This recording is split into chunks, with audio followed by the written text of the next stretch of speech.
అన్ని లక్షణంగా అవుతాయి. మరి ఉంటే వాళ్ళు వెనక్కన వస్తారు. నీ దృష్టిలో లేరు, పక్కన ఉన్నారు కాబట్టి ఒక్క కడితే చూపెట్టుకొని పోతా అంటావు. పొడి ఏం చెప్తానండి, పులులు కడతావు, పులి మీద కూర్చొని సవారుగా చెప్తావు. కొలువు తీరేదే పులి మీద తల్లి, నువ్వు కొలువు తీరేదే పులి మీద, నువ్వు బయటికి వెళ్ళవారేది పులి మీద, నువ్వు పులి మీద ప్రయాణం లేదే. నీ ప్రయాణమే అకాలం జాములోనే ప్రయాణం నీది, రాయి కరిగే జాములో నీ ప్రయాణం.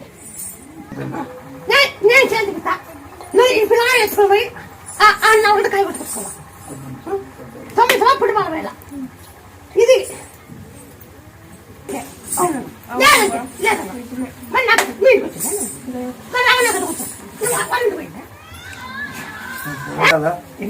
ఒక్కసారి నువ్వు చూస్తే కదా, ఒక్కసారి నువ్వు